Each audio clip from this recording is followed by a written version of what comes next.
O by this time magatugyan kita sa ato ang buluhaton, mag-ampo kita. Amahan namo nga langit noon, nagapasalamat kami Ginoo sa imong nga pag-bless kanamo Lord. Salamat Ginoo sa maayong rest Ginoo nga imong gihatag ug bisan pa man Lord sa renewed nga strength. Salamat kayo ni Ana o Dios. Ug bisan pa man Amahan, pasaylo kami sa among mga kalapasan Lord nga nakomitar diha sa imong atubangan. Nagahangyo kami sa imong nga balaan nga dugo nga mauunta ang maga-cover, magahinlo sa mua karon nga takna. Ug bisan pa man o Dios, itugyan nako kini nga buluhaton. O kani nga pagtuon Ginoo sa imong nga pulong ug hinaot pa unta o Dios kani nga pulong nimo dili nga mulabay kawang kundi Lord God makahatag unta kini luna sa kasing-kasing sa matag usa nga nakapaminaw ug nakamonitor niini karon nga takna Amahan. I-bless ang tanan Ginoo, ang tanan viewers online bisan pa man Lord God, ang mga listeners sa radio, ikaw ginahapon o Dios maga-bless, magapakamaayo Amahan o hinaot pa unta o Dios, ang imong balaang espiritu mo ay maga-empower ka namo Amahan nga kining imong pulong masabtan og masaysay sa pinakasimple lamang nga pamaagi. Dalaygon ka Amahan sa walay katapusan kani among paghangyo, pagpasalamat ginahatag namo diha kanimo sa pangalan lamang ni Ginoong Hesukristo, among Dios ug manluluwas. Amen and amen. No, so once again, good morning sa tanan. O by this time, tun-an nato kaning pinaka-importante pod no nga hilisgutan sa to ang kinabuhi. Mao kini ang gitawag nato nga salvation. O in Romans chapter 5 verse 1 mao ni ingon sa pulong sa Ginoo, therefore being justified by faith we have peace with God through our Lord Jesus Christ. O ang ato pagisgutan karon kaning word nga salvation o sa toa pa is kaluwasan sa toa nga kalag no, kay importante jud ni o kani nga preaching para ni sa mga tao nga dili pa sure sa ilang salvation or wa pa nakakaplag og salvation diha sa Ginoo or base ni kahigala nagdoubt ka, nagduha-duha ka sa imong salvation o nawad-an ka o gusto nimo ma-restore ang imong joy sa imong salvation o gusto nimo nga ma-remind ikaw sa salvation sa Ginoo, kani nga preaching is para ni sa imuha. O kung dili pa ikaw sigurado kung mamatay ko asa man ko paingon, hinaot pa unta nga imo nga paminawan kani kay basin kani ang hulinan nimo nga pagpaminaw sa pulong sa Ginoo kay wa ta kabalo sa panahon no. O ato ang tutukan karon nga kabuntagon kaning three important terms no, tulo ka importante na mga terminolohiya nga atong makit-an. Una is ang atonement. O bisa pa man mabasa nato in Romans chapter 5 verse 11, and not only so but we also joy in God through our Lord Jesus Christ, by whom we have now received the atonement. Ikaduha nga term mao ni kaning word nga propitiation. Mabasa nato ni siya sa Romans chapter 3 verse 25. Nagaingon ng Bible, whom God hath set forth to be a propitiation through faith in His blood, to declare His righteousness for the remission of sins that are past through the forbearance of God. Mao na siyang word nga propitiation, mabasa nato dito. Og ang last nga word nga to nga pagatun-an karon nga kabuntagon mao ni kaning word nga justification. In Romans chapter 5 verse 9 mao kini ingon sa pulong sa Ginoo, much more then, being justified by His blood, we shall be saved from wrath through Him. Mao na siya ang tulo ka words or three important terms nga to ang pagatun-an karon nga kabuntagon. O una, kaning word nga atonement, no? Unsa man ning atonement? Kaning atonement mga higala, mao ni ang meaning niya is the reconciliation of God and humankind through the sacrificial death of Christ. Remember no sa ato nga mabasa sa history account sa Book of Genesis nga sa dihang nakasala ang ato nga unang mga ginikanan si Adan ug si Eva, ang relasyon sa Ginoo o sa humankind is naguba niya siya o ma-restore na lamang na siya pinaagi sa sacrificial death of Christ nga mao pod ang gitawag nga atonement or the redemptive sacrifice of Christ. Mao na siya ang word nga atonement. O babasa nato na siya sa Romans chapter 5 verse 6 and Romans chapter 8 verse 11. Og mao ni ang giingon sa Bible, for when we were yet without strength, in due time Christ died for the ungodly. Amen? Mao ni siya ang ingon sa pulong sa Ginoo nga kita without strength. In other words, dili ta able nga maluwas, dili ta able nga maka-restore sa ato ang relationship sa Ginoo kung basihan ang ato nga kaugalingon. Mao na siya, in due time, in God's perfect time, Christ died for the ungodly. Og nahuman ka na siya nga trabaho sa salvation sa Ginoo. 2000 kapin na ang ninglabay since ang Ginoong Jesucristo nagpakamatay para sa ato ang tanan. Og ingon sa Romans chapter 5 verse 8, but God commendeth His love toward us, in that while we were yet sinners, Christ died for us, no? O kani sa verse no, duha ang reasons nganong nagpakamatay ang atong Ginoong Jesucristo. Una, tungod kay palangga taniya. Dili niya gusto nga kita paadtong impierno. Mauna siya, kita nga mga makasasala is si Ginoong Jesucristo ang nagpakamatay sa atua. No, kay ang ang supposedly kung imong tan-awon sa Book of Matthew, ang impierno is para unta na siya sa demons o sa kay Satan o ang iyang mga fallen angels. Og tungod sa nakasala ang tao, padulong pud ang tao sa impierno. Og dili gusto ang Ginoo nga ikaw ug ako malaglag. That's why God commended His love toward us. Gipakita niya ang tinuod nga gugma sa atoa. Og tungod ni ana, si Ginoong Jesucristo nagpakamatay sa imuha ug sa kuha aron mabayran ang ato ang mga sala. Og mao na siya in verse 11, and not only so, dili lamang kay ikaw ug ako gipakamatyan sa ato nga Ginoong Jesucristo, but we also joy in God through our Lord Jesus Christ, by whom we have now received the atonement. Amen? Nadawat nato kaning atonement or kapasayloan sa atong mga sala. Og mao ni ang dapat pangutana nga atong mabalaan. What do we realize about the word atonement? Unan ba dapat ang i-realize sa word ng atonement? Una, ma-realize dapat nato nga we are all sinners and needs redemption. Ikaw o ako mga makasasala og nagakinahanglan kita og kaluwasan or pagtubos. In Romans chapter 5 verse 12, mao ni ang rason nganong ikaw og ako kinahanglan jud makadawat og atonement or reconciliation, no? Kay ngano man ingon man gud ang Bible that wherefore as by one man sin entered into the world, and death by sin, and so death passed upon all men, for that all have sinned. No? Og ato ang makita diri sa context nga ang gi-refer ani mao si Adan nga pinaagi sa sala sa usa ka tawo ang sin ni enter, no, ning sulod sa tibuok kalibutan. Og tungod niya na sa sala kitang tanan mamatay physically and spiritually dito sa kalayo sa impyerno. And then ang death is it passed upon all men. Kay ngano man ikaw o ako mga makasasala kita, mao nang nagakinahanglan kita og salvation, nagakinahanglan kita og atonement, nagakinahanglan kita og redemption.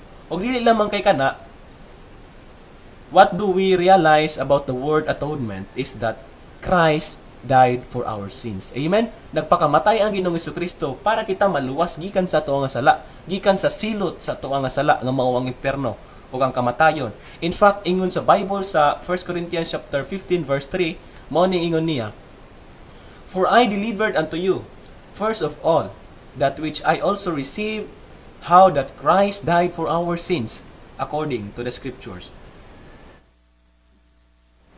So mao na siya atong makita, no, na ang gospel nga gideliver ni Apostol Paul nga gitudlo sa mga apostoles og ato apon nga ginatudlo karon, no, nga si Ginoong Jesucristo namatay para sa ato nga sala according to the scriptures. And sa 1 Peter chapter 2 verse 24, who his own self bare our sins in his own body on the tree, that we, being dead to sins, should live unto righteousness, by whose stripes ye were healed. Amen? Nahilta, naluwasta, nakadawat ang righteousness tungod sa stripes nga gianto sa ato ang Ginoong Jesucristo, tungod sa sakripisyo nga iyang gibuhat dito sa krus sa Kalbaryo para kita maluwas. O iyang kidala ang tanan natong mga kalapasan sa iyang body dito sa krus sa Kalbaryo. Mao na siya nga kita manggod mga patay kita sa sala. Mao nang gipakamatyan ta kay ang bayad sa ato nga sala kamatayan, gipakamatyan ta sa Ginoo para kita magkinabuhi sumala sa iyang kabubuton. No, mao siya ang word nga atonement. O ang ikaduha nga word, kaning word pod nga propitiation. Unsa man ning word nga propitiation? By the way, ang word nga propitiation, ang meaning ani is the acting of gaining the favor of God, by pleasing and appeasing Him. Mao ni siya ang act, no? Para mag-gain ang favor sa Ginoo. In other words, same lagi hapon sa atonement, reconciliation, no? Mao ni siya ang gibuhat sa ato ang Ginoong Jesucristo, o it has to do with the removing of our sins. Kinahanglan matangtang ang sala higala kay ani mangud siya. Ang Dios balaan, perfect siya. Ug dili pwede nga i-allow niya ang 1% of sin sa heaven. Dili na siya pwede kay ma-violate ang iyahang attribute as holy, as perfect, as righteous. Dili jud na siya pwede. Mao nang even 1% of sin kinahanglan jud na niya i-punish dito sa kalayo sa impyerno. Mao nang ingon sa Revelation 21:8 that all liars shall have their part in the lake which burneth with fire and brimstone. This is the second death. In other words, dili madawat sa Ginoo ang 1% nga sala dito sa langit. Mao nang ang kailangan ni siyang propitiation, no? Kailangan matangtang ang atoa nga sala ug mao na siya ang gibuhat sa ato ang Ginoong Jesucristo. Ug babasa nato na siya sa 1 John chapter 2 verse 2 ug chapter 4 verse 10. Ug mao ni siya ang ingon sa pulong sa Ginoo. And He is the propitiation of our sins, and not for ours only, but also for the sins of the whole world. Mao ni siya ang pulong sa Ginoo. O in verse 10 in the chapter 4, mao ni siya ingon sa pulong sa Ginoo. Herein is love, not that we love God, but that He loved us and sent His Son to be the propitiation of our sins. Og tinuod jud na mga higala, no? Wa man ta nahigugma sa Ginoo. Ang Ginoo mao ay unang nahigugma sa ato. In fact, sa una naka-remember ka no katong wala pa ka diha sa tilan sa Ginoo is wa jud tay pakialam sa pang-Ginoo, mga bulaton sa Ginoo. Wa tay pakialam o wa jud ta nahigugma sa Ginoo, honestly. Nahigugma ta nianing kalibutan na, nahigugma ta sa flesh, nahigugma ta sa mga offer sa devil. Pero ang Ginoo nahigugma sa atoa o iyang gipadala ang Ginoong Jesucristo isip pagbayad as propitiation of our sins. Mao na siya higala ang atong makita. And then ang pangutana mao ni, why Christ is the propitiation and worthy to remove our sins, no? Ato makita nila nga ang anong si Ginoong Jesucristo mang jud ang kailangan, ang necessary nga makahimo og propitiation sa ato nga sala. Nganong siya raman ang worthy, no?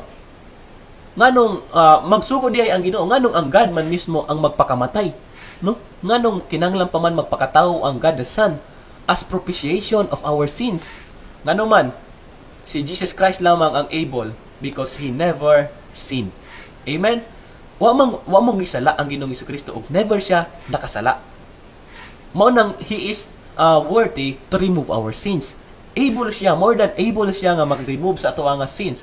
Kay wa man siya nakasala. Ug mao na siya atong mabasa sa daghang mga passages kaning sa 1 Peter chapter 2 verse 21 ingon ang Bible, for even hereunto were ye called, because Christ also suffered for us, leaving us an example that ye should follow His steps, who did no sin, neither was guile found in His mouth.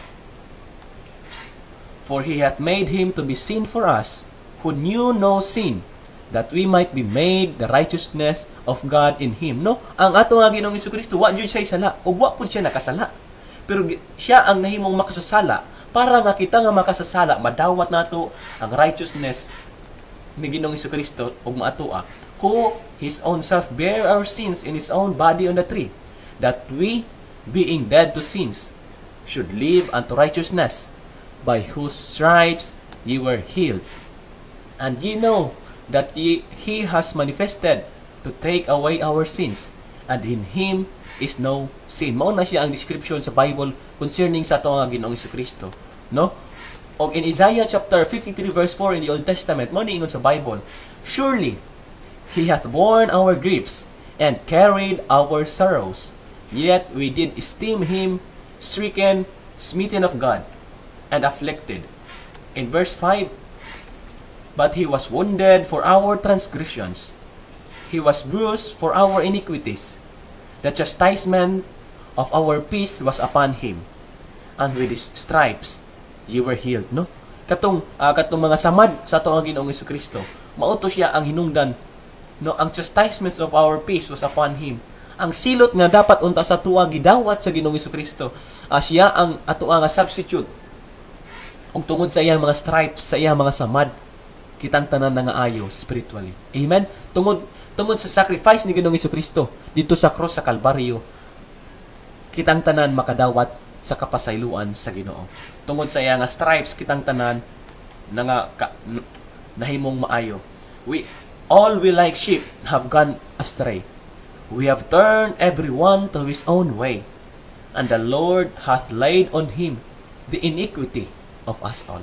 Mo na siya ang realidad nga ang Ginoong Jesucristo is ang gibukbo sa God the Father, ang iyang kapungot sa sala. Kay dili man gud pwede higala once again no nga ang sala i-allow sa Ginoo. Kinahanglan pod as ang Ginoo man gud is just, so kinahanglan naay mo dawat sa punishment, no? Ang punishment sa ato nga sala is ang impierno. O tungod sa gibuhat ni Ginoong Jesucristo, no nida nga ikaw mo adto pag impierno.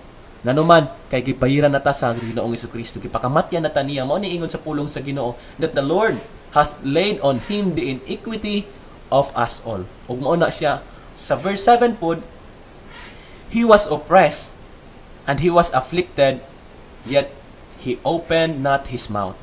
He is brought as a lamb to the slaughter, and as a sheep before her shearers is dumb, so he openeth not his mouth. He was taken from prison and from judgment, and who shall declare his generation? For he was cut off of the land of the living. For the transgression of my people was he stricken. And he made his grave with the wicked, and with the rich in his death, because he had done no violence, neither was any deceit in his mouth. Yet it pleased the Lord to bruise him. He hath put him to grief. When thou shalt make his soul an offering for sin, he shall see his seed. He shall prolong his days, and the pleasure of the Lord shall prosper in his hand. Kaning word dira bitaw nga, yet it pleased the Lord to bruise him, no? It pleased the Lord to crush our Lord Jesus Christ, no? Og dili tungod kay makasasala si Jesus Christ. God the Father was pleased to bruise the Lord Jesus Christ, not because Jesus Christ sinned. Kay kundili tungod kay kita mga makasasala. Og nagpakita ka na higala nga seryoso ang Ginoo nga modila sa sala, no? Og maano siya makita nato nga ang pagiging worthy sa ato ang Ginoong Jesucristo bitaw nga mo remove sa ato nga sala. Worthy siya, enough na siya nga makaluwas. Kay nganuman he never sinned. Manang walay lain nga makahimo og walay lain makahimo sa pag-connect sa ato sa Ginoo, dili ang mga saints, dili ang mga apostles, kundi ang Ginoong Jesucristo lamang, no? Way lain nga maka-connect sa tao og sa Ginoo, kundi ang Ginoong Jesucristo lamang, kay wa man siya sala, og siya lamang ang able og worthy nga mo remove sa tuwa nga sala. Mao ko to ang word nga propitiation. Og huli kaning word nga justification. Unsa ba ning justification, no? Mao ni siya ang ingon nga receiving the righteousness of God. Kaning justification dako ni siya kalainan sa pardon, no? Kay ang pardon ang meaning sa pardon is gipasaylo ka. Pero kaning justification is nadawat nimo ang righteousness of Christ. Kana bitang murag wa ka as if nga wa ka nakasala, as if nga wala ko nakasala. Mao nang mas deeper ang meaning sa justification kaysa sa pardon. Ang ingon sa Indiria is ang meaning sa justification kana bitang you are made righteous in the sight of God. Nga makasasala unta ta, no? Dautan ta, masinupakon ta, pero mahimot ang righteous in the sight of God. Pinaagi sa ato ang Ginoong Jesucristo. Ingon sa Bible sa 2 Corinthians chapter 5 verse 21. For he hath made him to be sin for us, who knew no sin, that we might be made righteous of God in him. Amen. Mga makasasala ta, mga dautan ta, maon man gud siya. God is perfect, God is righteous, and therefore only righteous nga mga tao ang makaadto sa langit. O karon ang problema kay ingon man ang Romans chapter 3 verse 10 that there is none righteous, no not one. Og mao ni ang solusyon nga gi-offer sa Ginoo nga mahimo tang righteous sa atubangan niya, pinaagi lamang ni Ginoong Jesucristo nga wa siya sala pero nahimo siyang sala para sa atoa aron nga kita nga mga makasasala mahimong matarong sa mata sa Dios nga Amahan. O in Romans chapter 3 verse 23 ingon ang Bible, for all have sinned and come short of the glory of God. O ingon ang Bible nga makasasala ta. Makasasala ta, ikaw o ako na full short ta. Dili ta able, kulang ang atong mga effort. That is why we should never believe nga ang salvation is by works or by doing righteousness of the law or maningkamot lang ka, magsimba-simba. Dili, no? Kaya ingon ng Bible is nakasala naman ta o nakam short ta sa glory sa Ginoo. Dili ta perfect sama sa Ginoo. O tungod niya na dili ta perfect, tungod kay makasasala ta, dili jud ta. Ang implication is dili ta kaadtong langit. Og mura kung basihan nato ang ato ang own, no? Ang own nato nga performance, kulang jud na siya. Kay nga naman, ingon man ang Bible is nakam short na ta, nakulangan na ta, nahilayo na ta sa himaya sa Ginoo. Mao na siya in verse 3, in chapter 3 verse 24 in the book of Romans, mao pod ni ang ingon sa good news that being justified freely by His grace through the redemption that is in Christ Jesus. Amen? Mga makasala ta. Pero, pwede ta ma-justified or justified na ta freely. Main ganit ang freely mga higala. Ang freely is libre jud na siya. No? Libre. O dawaton lang na siya by faith through grace. No? Kinahanglan lamang nga ang tao maghinulsol o moduol sa Ginoong Jesucristo. Dawaton niya ang free gift. No? Libre nga gasa, grasya, nga redemption, nga anaa lamang kang Ginoong Jesucristo. Balikon ako, ang redemption, anaa lamang sa Ginoong Jesucristo. Dili sa religion, dili sa good works, dili sa baptism, ug dili sa bisan asa pa nga sources. Kay ang redemption, sa Ginoong Jesucristo lamang yaan makaplagan.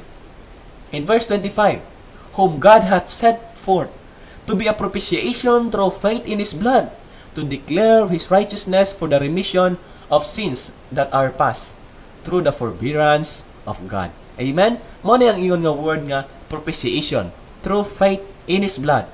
Libre ang salvation. Kinahanglan lamang na musalig ikaw sa dugo sa Ginoong Jesucristo. Ang iyang nabuhat sa krus sa Kalbaryo nga igo na to siya nga makaluwas sa imuhang kalag. Og libre ni siya. Libre ni siya nga regalo sa Ginoo. To declare, I say, at this time, His righteousness, that we might be just and the justifier of Him which believeth in Him. So, ang Ginoo mismo, ang nagingon sa imo sa diyang mudawat ang usa ka tawo, musalig sa nabuhat ni Ginoong Jesucristo dito sa krus sa Kalbaryo, ang God mismo ang nag-declare nga kana siya nga tawo, justified. In other words, perfect na siya atubangan sa Ginoo. Righteous na siya atubangan sa Ginoo.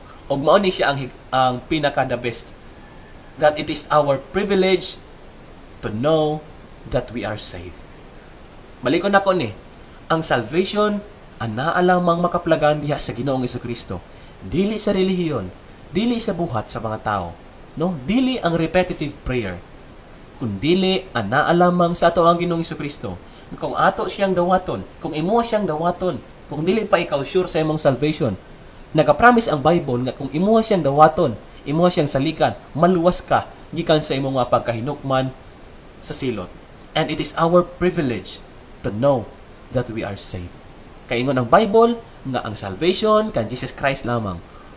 O tungod niya na blessed kita nga buhi pa kita, pwede di nato masiguro. No? Pwede di nato masiguro nga palangit ang ato nga kalag. Kinahanglan lamang nga saligan nato ang Ginoong Jesucristo. O tungod niya na no nga privilege ta to know that we are saved. Mo nang hinungdan higala nga kung Kristohano na ka, mo nang hinungdan nga dako na siya nga rason nganong moalagad ta sa Ginoo, nganong simbahon nato siya, nganong participate ta sa bulaton sa Ginoo. Ngano man ang salvation pa lang daan nga ato ang nadawat sa Ginoong Jesucristo is dili na siya mabayran, dili na siya mapalit, no? Og tungod niya na dalaygon ang Ginoo sa ato nga kinabuhi. Mo nang moalagad jud ta sa Ginoo. Dili tungod para maluwas, kundi dili tungod kay luwas na ta. Pinagi sa grasya tungod sa ato nga pagtuo diha sa kang Ginoong Jesucristo og sa iya nga nabuhat dito sa krus sa Kalbaryo. O salamat sa pulong sa Ginoo og magapray kita. Labing balaan ug gamahanan namo nga Dios sa karon Ginoo nagipasalamatan kanamo. Salamat gayud Amahan sa salvation nga imong gihatag. Libre kini Ginoo og madawat namo kini pinaagi sa pagtuo kang Ginoong Jesucristo. Dawaton namo siya O ginaot pa unta o Dios, maga-bless ikaw sa imong nga pulong, maga-encourage kini kaning imong salvation nga naga-remind kanamo. Maga-encourage unta kini Ginoo sa amoa nga kami magapangalagad pag samot diha kanimo Ginoo. Tungod kay ikaw Ginoo nagluwas kanamo. Dahil kon ikaw ni ana o Dios, bisan pa man amahan, nagapray ko diha kanimo sa mga tao Lord nga dili pa sigurado sa ilang nga salvation karon nga takna. Sa mga nagapaminaw og radio, nagaampo ako amahan nga kung dili pa sila sure, unta umahan mohimo silang desisyon nga sila mo dawat unta diha kang Ginoong Kristo. Saligan unta nila sila Asya. O hinaot pa unta o Dios nga maginulsol sila og saligan ang nabuhat ni Ginoong Kristo sa krus sa Kalbaryo. Amahan, dalaykon ka sa walay katapusan. Salamat sa imong kaluwasan. Salamat sa Ginoong Kristo nga nagpakamatay aron sa maluwas mi gikan sa mga sala. Salamat sa imong pulong. In Jesus' name.